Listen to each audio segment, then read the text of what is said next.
La dernière supernova, un roman de Éric Simon. Juillet 2026. L'appel de Lisbonne se propagea comme une traînée de poudre dans des dizaines d'instituts et de laboratoires à travers le monde. De la communauté des neutrinos, il passa très vite, et naturellement, à la communauté spécialisée dans les rayons cosmiques, puis à la communauté plus large des astrophysiciens et des astronomes. Parallèlement, des physiciens des particules et des physiciens nucléaires, ainsi que des physiciens spécialisés dans les rayonnements ionisants appliqués au secteur médical, s'étaient joints à l'appel. Ça avait marché encore mieux qu'elles auraient pu l'imaginer. On en était maintenant à plus de 800 signataires. Le temps était venu de publier la lettre et de l'envoyer à Helen McNamara. Le texte fut publié comme prévu dans les 2 journaux scientifiques ayant le plus fort facteur d'impact, Nature et Science, ainsi que dans les 2 grands journaux américains généralistes de la côte Est. C'est au cours d'une conférence de presse consacrée à un tout autre sujet que la vice-présidente des États-Unis donna sa réponse à la lettre de Christina et Laura, co-signée par 854 scientifiques des 5 continents. Un journaliste du Boston Globe lui posa la question « Plus de 800 scientifiques vous ont adressé une lettre ouverte au sujet du programme de Galactix qui se poursuit malgré les risques mortels que vont prendre les astronautes des premières missions du fait de la présence de la supernova. Que comptez-vous faire à ce sujet ?» Helen McNamara avait prévu qu'on lui poserait ce type de questions à peine 24 heures après la publication de la lettre ouverte.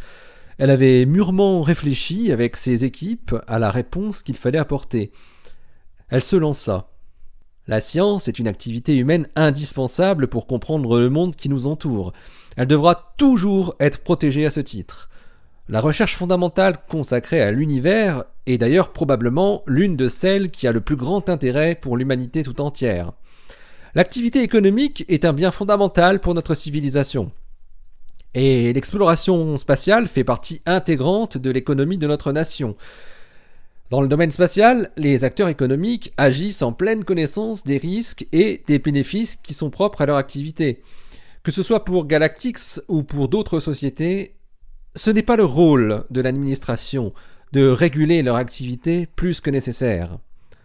Ces acteurs économiques agissent en responsabilité et seront naturellement responsables de leurs actes. La NASA a décidé en commun accord avec les agences européennes, russes et chinoises de mettre en suspens leurs activités en orbite et sur la Lune pour une durée indéterminée. C'est leur choix, mais ceci ne peut en aucune manière être la seule voie à suivre.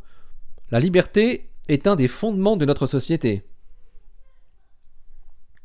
Laura et Christina avaient eu vent de la conférence de presse dédiée aux actions pour lutter contre le réchauffement climatique et se doutaient qu'un journaliste poserait la question à la vice-présidente. Elles restèrent abasourdies devant l'écran en entendant la réponse de celle qu'elles avaient eue en haute estime jusque-là. « C'est pas possible ! Mais ça veut dire quoi ?» s'insurgea Laura. « J'y crois pas, mais j'y crois pas, la vache !» Christina soupira. « Je vois que 2 possibilités. Soit Scum a ses entrées à la Maison Blanche, ou bien, au contraire, ils veulent sa chute, avec la NASA qui serait derrière la décision de McNamara de ne rien faire. Et comme ce qu'on avait dit une fois, bah ouais, mais c'est quand même difficile à croire. En attendant, ça veut bien dire qu'ils ne feront rien et ils vont laisser Galactix tranquille. Et qu'est-ce qu'on peut faire maintenant ? Demanda Laura d'un air dépité. Ah, je sais pas.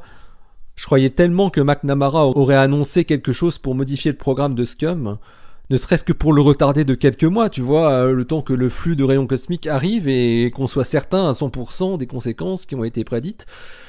On l'avait pourtant clairement écrit dans le texte. Il fallait juste faire en sorte de retarder le premier lancement de 6 mois.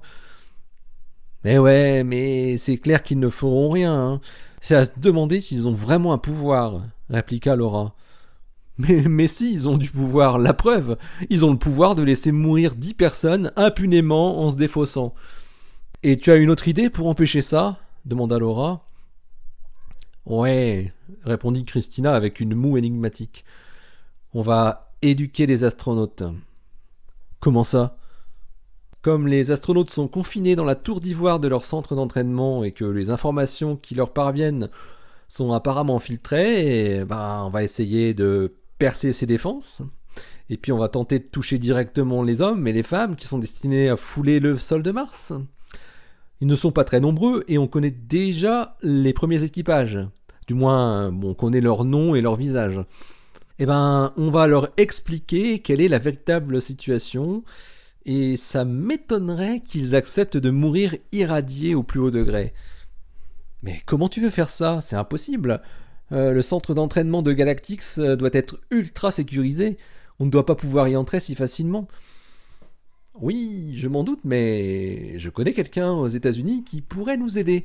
Une vieille connaissance. C'est un ancien agent du FBI qui a monté sa boîte de renseignements. Je le connais depuis quelques années. C'est quelqu'un qui est très sensible aux questions de science. C'est vrai, mais comment tu verrais les choses? Ah, ça, je ne sais pas encore, hein. Il faut déjà voir si mon ami Tom peut nous aider et ce qu'il proposerait si c'était oui. Je m'en remettrai à ses propositions de toute façon. J'aimerais bien savoir aussi si la NASA a influencé la décision de McNamara et peut-être que l'agent Hooper pourrait nous donner un début de réponse. Bon, il n'est plus agent du FBI, mais j'aime bien l'appeler encore comme ça. C'était un agent spécial, ton ami? Demanda Laura. On peut dire ça, ouais. Un agent très spécial. Figure-toi que c'était sans aucun doute le seul agent du FBI qui possédait un doctorat en physique des astroparticules. Il a fait sa thèse sur la détection des rayons cosmiques ultra-énergétiques, et puis il a brutalement bifurqué dans sa carrière pour devenir flic. Et il a fini au FBI, spécialisé dans tout ce qui touche la science ou la recherche scientifique en général. Il a quitté le FBI il y a environ 3 ans pour monter sa boîte de renseignements. C'est un type extra. Et comment tu l'as connu? Oh, c'est une longue histoire. C'est à l'occasion d'un malheur qui nous est arrivé en 2015 au laboratoire du Grand Sasso. Un collègue américain a été tué dans le labo pour une sombre histoire. Et c'est Tom Hooper qui a été envoyé pour enquêter. On a très vite sympathisé et depuis, je suis toujours resté en contact avec lui. Un type vraiment super. Mais tu penses qu'il pourrait percer les barrières de Galactix tout seul? En tant qu'investigateur privé? Et tu serais prête à le payer? Bon, ça on verra ce qu'il en dit, à moi de le convaincre, hein, répondit Christina en souriant.